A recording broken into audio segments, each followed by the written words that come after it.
하나님 우리의 영혼을 지킨대요. 우리의 마음을 저울질해 보신대요. 악인이 멸망의 길로 가고 있는데 그것을 스톱할 수 있는 그 능력이 우리에게 있는데 그것을 사용하지 않고 그들을 방치하게 된다면 그의 핏값을 우리에게 묻게 된다는 것이지요. 못 본 척하지 말고 구원하라고 말씀하십니다. 너는 내 입의 말을 듣고 나를 대신하여 그들을 깨우치라. 예수 그리스도로 인한 지식과 지혜의 보화가 가득 차 있다면 우리는 반드시 그곳에 악인을 깨우칠 수 있는 힘과 능력이 있다는 것을 믿어야 될 줄 믿습니다. 근데 우리 마음의 뒤틀림 때문에 구원하지 않는다면 그의 핏값을 우리에게 찾게 된다라고 말씀하고 있습니다. 주님이 깨우쳐 주실 때, 성령님이 감동시켜 주실 때 그것을 놓치지 않고 우리는 말씀을 전해서 그들을 돌이켜야 해야 될 줄 믿습니다. 할렐루야. 오늘도 하나님께서 우리에게 새 힘 주실 줄 믿습니다. 하는 이 시간에 우리가 전심으로 주님을 찾을 때 주님 만나주시고 우리에게 힘과 능력을 허락하실 것을 믿습니다. 어제의 말씀 제목은 부흥운동가 메시아라는 제목이었지요. 메시아 곧 그리스도. 우리는 예수님을 기다리는 대강절을 보내고 있습니다. 이 시기에 가장 많이 생각해야 될 것은 예수님이 누구신가? 예수님은 나와 어떤 관계가 있는가? 주님은 무엇을 원하시는가? 일 것입니다. 그런데 연말에 우리 마음이 너무나 분주하고 크리스마스에 어떤 선물을 누구에게 뭘 할 것인가, 어떤 행사를 할 것인가, 그런 것들로 마음이 분주할 때가 많은 것을 고백합니다. 주님, 주인공 되신 예수 그리스도를, 메시아이신 예수님을 더욱더 깊이 묵상하는 시간들이 될 수 있도록 도와주시옵소서. 그런 기도가 제일 먼저 필요한 것 같습니다. 그리고 어제 말씀 중에서 우리가 골로새서 전체는 사도 바울이 거짓 예언자들에 의해서 흔들리는 골로새 교인들에게 예수 그리스도만이 유일하신 참 구원자 되심, 메시아 되심을 선포하고 있는 말씀입니다. 그래서 전체 말씀을 어제 참 요약을 우리가 간단하게 그리고 아주 깊은 내용들을 어저께 들었는데요. 첫째, 예수님은 창조주이시면서 만물의 어뜸이 되시는 그 예수님을 우리는 깊이 생각하는, 깊이 깨닫게 해주시옵소서. 그런 기도 제목을 갖기를 원하고요. 두 번째는 예수님께 깊이 뿌리를 내려서 예수 안에 있는 지혜와 지식으로 우리가 이 인생을 살아나가게 해주시옵소서. 예수님 안에서 행하게 해주시옵소서. 그런 기도 제목. 세 번째는 우리가 사람을 대할 때 어떻게 대하느냐가 나의 인격이다라는 그 말씀이 저는 확 들어왔어요. 내가 누구를 대할 때 정말 예수님을 대하듯이 대한다면 그러면 그 사람이 느끼는 것은 바로 예수님일 거예요. 그죠? 그러면서 우리가 그 습관을 정말 모든 상황과 모든 사람을 대할 때에 죽게 하듯 하기 시작하면 우리의 인격이 주님을 닮아가는 역사가 있게 될 줄 믿습니다. 그래서 주님, 우리의 인격이, 우리의 마음이, 우리의 영적인 성장이 주님께까지 이르는 그리스도의 분량에 이르게 해 주시옵소서. 예수님을 닮아가게 해 주시옵소서. 그런 기도 제목이 이번 주간 계속 되어지기를 소원합니다. 오늘 이제 잠언으로 다시 돌아왔죠. 그래서 잠언 말씀은 하나님을 기쁘시게 하는 삶에 대해서 우리에게 말씀하시고 있습니다. 그래서 여호와를 경외하는 것이 지혜의 근본이고 그 지혜가 곧 예수 그리스도이심을 말씀하고 있습니다. 구약 성경이죠. 잠언은. 그런데 그 잠언의 지혜라는 말씀 대신에 예수 그리스도를 넣어도, 예수님을 넣어도 이상하지 않을 정도로 바로 그 지혜가 예수님이십니다. 그래서 오늘 말씀은 잠언 24장 말씀인데요. 그 말씀에 보니까 집은 지혜로 말미암아 건축되고 3절 말씀입니다. 집은 지혜로 말미암아 건축되고 명철로 말미암아 견고하게 되며 또 방들은 지식으로 말미암아 각종 귀하고 아름다운 보배로 채우게 되느니라 라고 말하고 있습니다. 저는 그 말씀에서 우리 집은 예수님으로 인하여 예수님을 주인으로 모신 그런 지혜로 건축되기를 소원합니다. 예수님으로 인하여 집이 견고하게 되고 예수님으로 인해서 각 방들이 아름다운 것으로 가득 채워지는, 그리고 예수님으로 인하여 강하게 되고 힘있는 자가 되고, 그리고 예수님이 주시는 지혜, 예수님의 지혜로 승리하는 삶이 되게 해주시옵소서. 그런 기도 제목을 잡았습니다. 오늘 말씀에 보면 지혜라는 말씀이 있고 명철이라는 말씀이 있고 지식이라는 말씀이 있습니다. 어떤 때로는 굉장히 비슷하기도 하지만 또 다르기도 합니다. 지혜라는 것은 우리가 습득한 지식을 어떻게 이용해서 문제를 해결해 나가는가 하는 해결하는 능력을 말씀한다고 할 수 있겠고요. 명철은요, 올바른 판단을 내릴 수 있는 그런 예리한 통찰력, 분별력이라고 말할 수 있습니다. 우리에게 지혜가 지식이 들어와야 되겠죠. 하나님의 말씀으로 우리 지식으로 삼고 있으면 그 지식이 문제에 부딪혔을 때 그 문제를 통찰하고 예리하게 판단하고 분석하는 일을 하게 되는 것이 명철이라고 할 수 있습니다. 그렇게 명철하게 분석한 다음에 어떻게 그것을 어떠한 태도로 어떠한 말로 해결해 나가느냐는 지혜의 부분에 해당할 것입니다. 어제 골로새서 2장 3절에 보니까 그런 말씀이 있었습니다. 골로새서 2장 3절 2장 후반부부터 보면 하나님의 비밀인 그리스도를 깨닫게 하려 함이니 그 안에는 지혜와 지식의 모든 보화가 감추어져 있느니라. 예수 그리스도를 주인 삼고 살면요, 내가 주인 되지 않고 나의 모든 생각이 내려지고 예수 그리스도를 주인 삼고 살게 되면 성령님께서 예수님이 가르치신 것을 생각나게 하시고 깨닫게 하시고 인도하여 주셔서 우리 속에 지혜와 명철과 지식이 넘쳐나서 우리 삶의 각 방마다 보석과 보화가 온갖 귀한 것들로 채워지는 역사가 있게 될 것입니다. 그러므로 그것으로 인하여 사람을 살리는 일을 우리가 감당하게 될 줄 믿습니다. 지식이 있어야 하고 아는데 거치지 않고 그것을 명철하게 지금의 상황에 적응하게, 그리고 그것을 지혜롭게 표현하고 일을 진행하는 그런 능력이 우리에게 있기를 소원합니다. 이것은요, 하나님의 선물입니다. 전도서 2장 26절에 보면 하나님은 그가 기뻐하시는 자에게는 지혜와 지식과 희락을 주시나 죄인에게는 노고를 주시고 그가 모아 쌓게 하사 하나님을 기뻐하는 자에게 그가 주게 하시나, 이런 말씀이 있습니다. 하나님으로부터 오는 거예요. 지혜와 지식과 명철과 기쁨, 희락이 하나님께로부터 온다는 것이지요. 그래서 우리는 부지런히 지혜를 구해야 될 줄 믿습니다. 나 자신을 위한 지혜뿐만 아니라 하나님 자녀들을 위하여 기도할 때도 하나님 주님이 주시는 지식, 주님의 말씀이 우리 자녀들 속에 있어서 이 세상을 살아갈 때 순간순간 주님이 주시는 명철로 판단하게 하시고 주님이 주시는 지혜로 문제를 해결해 가는 능력을 허락하여 주시옵소서 하는 기도가 너무나 중요한 줄 믿습니다. 그래서 우리가 예수 복음서를 많이 읽게 되면요, 예수님의 지혜를 우리가 본받을 수 있습니다. 저는 예수님의 말씀에서 깜짝깜짝 놀랄 때가 있습니다. 도저히 우리가 생각할 수 없는 지혜들이 예수님의 말씀 속에서 나오지요. 복음서에 보면 바리새인과 서기관과 율법사들이 어떻게 하면 자기들의 기득권을 지킬 건가, 그것 때문에 예수님을 책잡아서 무너뜨리려고 하는 그런 일들이 참 많이 나타나고 있습니다. 그래서 일부러 와가지고요, 바리새인과 율법학자가 와서 이렇게 말합니다.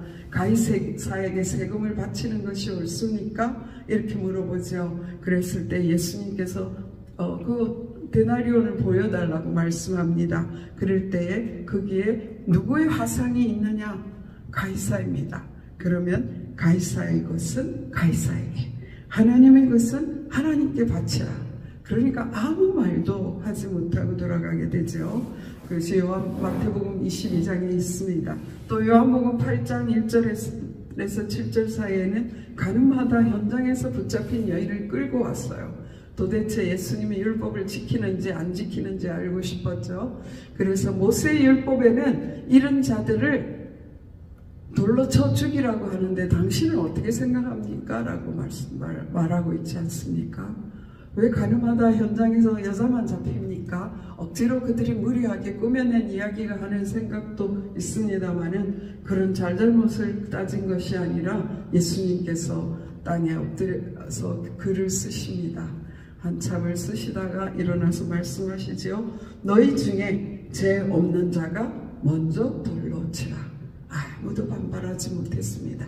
그래서 모든 사람들이 흩어졌지요. 한 군만 더 말씀드리면 이제 안식일에 예수님이 그 안식일을 지키는지 어떠는지 그것을 보려고 또 이제 해당에 들어가시니까요. 마태복음 12장에 보면 해당에 들어가시니 한쪽 손 마른 사람이 있는지라 사람들이 예수를 고발하려 하여 물어 이르되 안식일에 병 고치는 것이 옳으니까? 예수께서 이르시되 너희 중에 어떤 사람이 양 한 마리가 있어 안식일에 구덩이에 빠졌으면 끌어내지 않겠느냐?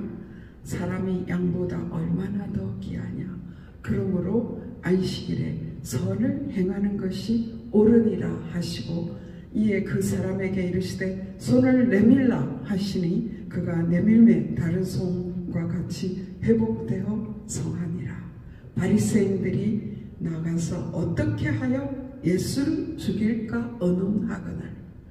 예수님의 선하심 때문에 그들이 예수님을 죽이려고 합니까?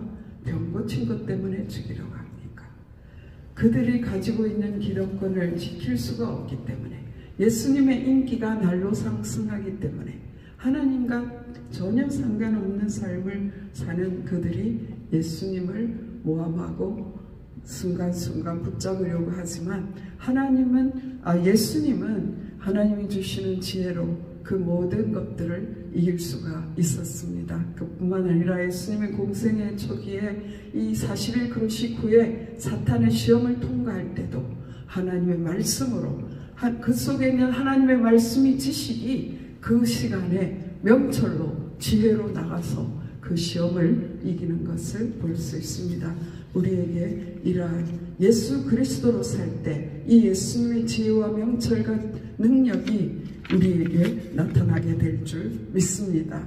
오늘 말씀의 두 번째 제가 생각하고 싶은 것은 정말 이 지혜를 가지고 정말 이 지혜를 끝까지 지혜를 선용하여 지혜 있는 자로 서기 위해서 우리가 해야 될 것은 악한 일을 어떻게 지혜롭게 대하느냐에 있구나 하는 생각을 했습니다. 그래서 오늘 말씀의 많은 부분에 악인을 어떻게 대해야 할 것인지에 대해서 말씀하고 있습니다. 1절과 19절 말씀에 악인의 형통을 부러워하지 말라라고 말하고 있습니다. 여기에서의 악인은 어떤 윤리적인 죄를 지었다든가 그러한 악인이라기보다 정말 하나님을 알지 못하는, 어쩌면 하나님을 거부하고 예수 그리스도를 부인하는 그런 자들일 수 있습니다. 그래서 그런데도 불구하고 그들이 형통하는 그들을 보면서 부러워하지 말라라고 말씀하십니다. 부러워한다는 것은 어떤 뜻이 될까요? 선망의 대상이라고 하지 않습니까? 야, 나도 저렇게 되었으면 그렇게 하는 일일 텐데요. 악인의 형통을 부러워한다면 나도 저렇게 되고 싶어. 저렇게 해도 되는구나. 하나님 없이도 되네. 그러한 것들로 인해서 악인을 인정하게 되고 죄의 유혹이 들어오게 되고, 그래서 나는 바르게 사는데 하나님 뜻대로 살고 하나님을 믿고 살려고 하는데 왜 이렇지? 하면서 하나님을 원망하게도 되는 그러한 일로 뻗어나가게 되는 것이 바로 악인의 형통을 부러워하는 것이 될 것입니다. 그래서 악인의 형통을 부러워하지 말라라고 말씀하고 있는데요. 그 이유는 분명합니다. 20절 말씀에 보면 대저 행악자는 장래가 없겠고 악인의 등불은 끄지리라. 악인의 형통이 길지 못한다라는 것이죠. 악인의 형통은 영원할 수 없습니다. 그들의 삶이 영원하지 않기 때문이겠죠. 영벌로 들어가 버리겠죠. 그러나 하나님을 바로 믿고 사는 우리들은 이 땅에서 때때로는 형통한 삶이 아닌 것처럼, 인간이 생각하기에 형통한 삶이 아닌 것처럼 보일지라도, 그러나 하나님을 굳게 믿을 때에 분명히 형통한 삶이 될 줄 믿습니다. 오늘 말씀 중에서 내가 만일 환난날에 낙담하면 내 힘이 미약함을 보입니다 그랬습니다. 비록 환난을 당할 때에도 낙담하지 않고 환난 당하면서 악인의 형통을 보면서 부러워 그렇게 하지 않는 것이 참된 지혜입니다. 우리가 환난날에 하나님께 나아가면, 하나님께 부르짖으면 하나님께서 우리에게 지혜 주시고 명철을 주셔서 넉넉히 이기게 하실 줄 믿습니다. 그렇게 하나하나 넘어가다 보면 어떤 일이 일어납니까? 7번 넘어질지라도 8번째 일어나는 오뚜기와 같은 삶을 살게 되는 것이 참으로 하나님을 경외하는 자, 예수 그리스도를 지혜로 모신 자가 예수 그리스도를 주인으로 모신 자에게 일어나는 참된 지혜인 것을 믿습니다. 첫 번째는 악인의 형통을 부러워하지 말라 말씀하셨고요. 두 번째는요, 악인이 잘못되고 있을 때, 악인이 잘못된 길로 나아가고 있는데 너 잠잠하지 마.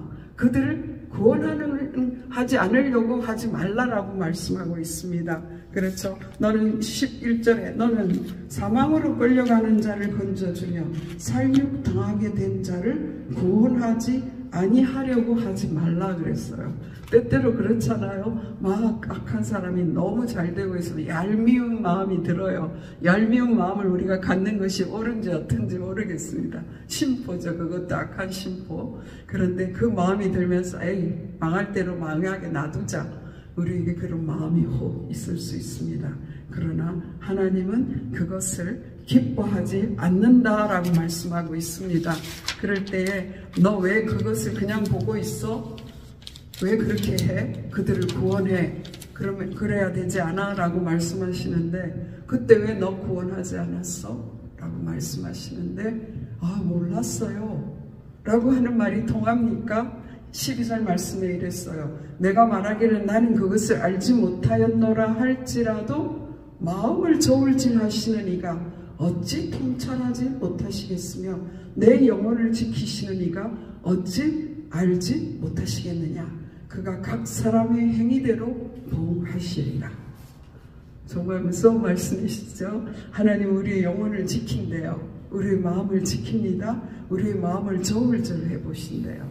우리의 마음이 하나님의 손 안에 있지 않습니까? 그런데 악인이 나쁜 길로, 멸망의 길로 가고 있는데 그것을 스톱할 수 있는 그 능력이 우리에게 있는데 그것을 사용하지 않고 그들을 방치하게 된다면 그의 피값을 우리에게 묻게 된다는 것이지요. 그래서 악인들이 죽음의 길로 가는, 망하는 길로 향하여 갈 때에 못 본 척하지 말고 구원하라고 말씀하십니다. 그래서 에스겔 말씀 3장 17절에 그렇게 말씀하셨어요. 인자야, 내가 너를 이스라엘 족속의 파수꾼으로 세웠으니 너는 내 입의 듣고 나를 대신하여 그들을 깨우치라. 가령 내가 악인에게 말하기를 너는 꼭 죽으리라 할 때에 내가 깨우치지 아니하거나 말로 악인에게 일러서 그의 악한 길을 떠나 생명을 구원하지 아니하면 그 악인은 그의 죄악 중에서 죽으려니와 내가 그의 핏값을 내 손에서 쳐들 것이고 내가 악인을 깨우치되 그가 그의 악한 마음과 악한 행위에서 돌이키지 아니하면 그는 그의 죄악 중에서 죽으려니와 너는 내 생명을 보존하리라. 그 말씀하셨지 않습니까? 너는 내 입에 말을 듣고 나를 대신하여 그들을 깨우치라. 예수 그리스도를 우리에게 모시게 되면 각 방에 예수 그리스도로 인한 지식과 지혜의 보화가 가득 차 있다면 우리는 반드시 그곳에 악인을 깨우칠 수 있는 힘과 능력이 있다는 것을 믿어야 될 줄 믿습니다. 근데 우리 마음의 뒤틀림 때문에 그것을 구원하지 않는다면 그의 핏값을 우리에게 찾게 된다라고 말씀하고 있습니다. 그래서 우리는 주님이 깨우쳐 주실 때, 성령님이 감동시켜 주실 때 그것을 놓치지 않고 우리는 말씀을 전해서 그들을 돌이키게 해야 될 줄 믿습니다. 저는 이번에 무디 선생님에 대한 귀한 예화를 들었어요. 무디 선생님이 시카고에서 큰 집회를 열고 열심히 말씀을 전가하고 있었습니다. 그럴 때에 성령님께서 말씀하십니다. 너 오늘 심판에 대해서 전가하라. 그 말씀을 계속 주시는 거예요. 근데 그 심판에 대한 메시지는 바로 다음날 저녁의 메시지였습니다. 그럴 때에 내일 전하면 되지요 하면서 계속 거부하는 거예요. 그런데 하나님께서 성령의 감동으로 주시기를 내일은 너의 날이 아니다 라고 말씀하셨답니다. 그런데도 그 설교의 흐름을 놓치고 싶지 않는 욕심이 있었겠죠. 계속해서 그 말씀을 전하고 그 집회가 끝났어요. 그런데 그날 밤에 시카고에 대화재가 일어나서 엄청난 인명피해를 갖고 오는 그런 일이, 역사에 남는 일이 일어났습니다. 이 무디 선생님은 그날 그 설교를 하지 않은 것 때문에 정말 두고 후회하고 하나님께 죄인된 마음으로 복음을 증거했다라는 그런 예화를 들을 때에 와, 우리가 악인이, 내가 별로 좋아하지 않는 사람이 정말 저기 불러 들어가는 것처럼 뻔히 보이는데 그것을 기분 나빠서 또는 기분 상하게 할까봐 우리 입을 다문다면 어떤 결과가 일어날 건가, 그런 것을 경고시키는, 경각심을 불러일으키는 그런 말씀이었습니다. 그래서 우리는 악인이 잘못되고 있을 때에 잠잠하지 않아야 된다라는, 잠잠하지 않는 것이 참된 지혜입니다. 그 다음에 한 가지 더 말씀드리고 싶은 것은요, 하나님은 악인이 명랑의 길을 멸망하는 것을 결코 원하지 않으시는 분이십니다. 우리가 악한 길로 가는 것을 방치하는 죄를 범하지 않는 것이 지혜인 것처럼, 그 이유는 무엇입니까? 하나님은 사랑이시기 때문에 집 나간 아들을 문을 열고 불을 켜놓고 기다리시는, 정말 상거가 뭔데 거짓골로 하고 오는 그 아들을 알아보고 달려가는 그 아버지, 그분이 하나님이시거든요. 그래서 하나님은 이제 한 영혼이라도 놓치지 않기를 원합니다. 그래서요, 예수님의 재림이 더딘 것이 왜 그렇습니까? 모든 사람에게 복음이 증거되기를 원하기 때문입니다. 마태복음 24장 14절에 이 천국 복음이 모든 민족에게 증언되기 위하여 온 세상에 전파되리니 그제야 꽃이 어리라. 하나님은 모든 사람에게 예수 그리스도가 주인되는 그 기회를 주시고 싶으세요. 그래서 우리 다시 한번 19절에서 너 악인의 형통을 부러워하지 말라라고 말씀하십니다. 너는 행악자로 말미암아 분을 품지 말며 악인의 형통을 부러워하지 말라. 이게 분한 마음을 품게 되다 보면 지나면 제정신이 아니게 되거든요. 그래서 행악자는 잔내가 없고 악인의 등불은 꺼지지 아니하리라라고 말씀하시면서 그들에게 복음으로 깨치기를 원하십니다. 그래서 17절 말씀에 내 원수가 넘어질 때 즐거워하지 말며 그가 엎드러질 때 마음에 기뻐하지 말라. 18절 말씀에 여호와께서 이것을 보시고 기뻐하지 아니하사 그의 진노를 그에게서 옮기실까 두려우니라. 악인들은 바로 악인들도 하나님의 아픈 손가락입니다. 그래서 우리가 정말 하나님께서 원하시는 모든 사람을 품고 예수 그리스도를 믿는 자로 이끌어 나아가는 것이 참된 지혜인 줄 믿습니다. 그럴 때 하나님께서 우리의 삶을 형통하게 하실 줄 믿습니다. 기도드리겠습니다. 살아계신 하나님 감사합니다. 오늘도 주님께서 우리의 삶에 아버지 지침이 되는 말씀을 허락하여 주시니 감사합니다. 우리가 누구를 만나든지 어떤 상황을 만나든지 예수 그리스도께 하듯 할 수 있도록 하나님 우리의 마음과 생각을 주장하여 주시옵소서. 예수님이 우리 집의 주인 되어 주시고 예수님으로부터 오는 지혜와 지식을 성령의 능력으로 얻게 하여 주시옵소서. 성령의 은사로 주시는 지혜의 말씀의 은사, 지식의 말씀의 은사로 말미암아 우리가 많은 영혼들을 주께 인도하게 하여 주시옵소서. 능력으로 함께하여 주실 줄 믿습니다. 예수 그리스도 이름으로 감사하며 기도드렸사옵나이다. 아멘.